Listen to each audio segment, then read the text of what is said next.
Here we go, everybody. This is exciting. We finally get to the bottom of the refresher part number 1.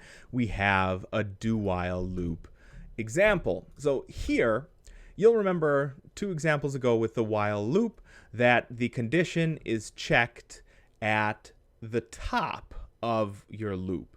So here with a while loop, the condition is checked so that choice is less than adult choice or rather, choice is, I have that backwards, greater than quit choice.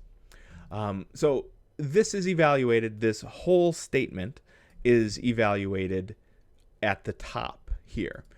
On the other hand, the do while loop is evaluated at the bottom of your loop.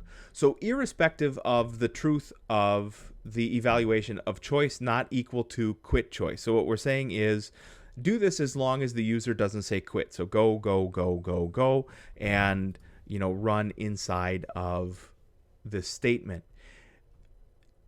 If for whatever reason we have created a situation where quit choice was actually the selection that happened before line number 26, here with the start of our do loop.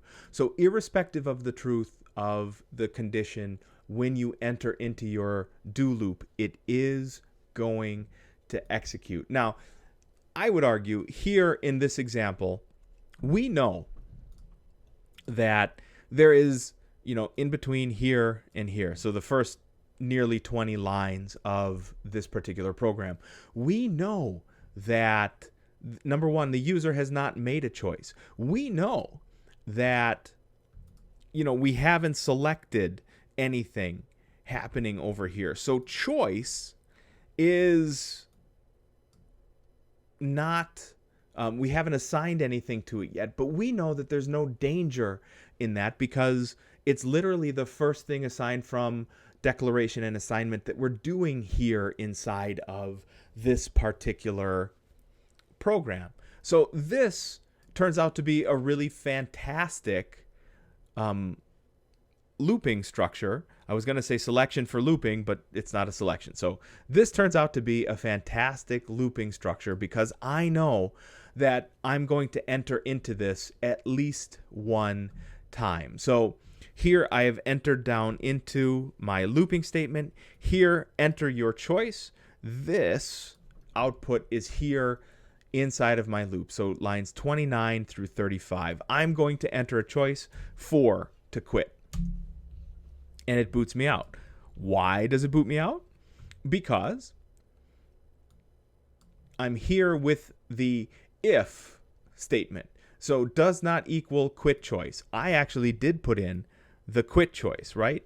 So here I'm making sure with this while statement that I'm getting a valid selection. So if I put in 5 or -1 or whatever, it's going to keep me inside of here until I enter a valid selection. This is a good idea. Validation is always a good idea.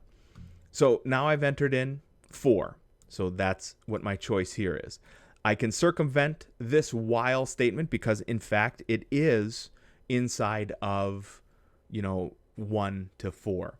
Here, if choice does not equal quit choice, there we go. This isn't going to evaluate as true either, right? Because my choice is in fact quit choice 4, right up here. So then we come down here to the very bottom of our statement, line number 68, while choice does not equal quit choice. Well, that's going to evaluate as false, right? Because I did, in fact, enter in my quit choice. So then, boom, I'm kicked out. I fall through, and it's the next statement after my do while loop. If I run it again, let's put in 7. I'm going to put 7 in as my choice. And you'll notice I get here inside of 37 through 42 because my choice was in fact outside of the range of acceptable values that I could have entered there. So this time around, I'm going to put in a 2. And this, okay, so I can break out of this while loop. And this time, I do get this selection because choice rather does not equal quit choice. So 2 does not equal 4. So this statement can finally execute for how many months? I'm going to say 10 to make the math easy. Not that I'm doing math, but math in general. So here I'm inside of my switch statement because I can make the case based on those selections, right? So case adult choice. So adult choice is mapped to 1.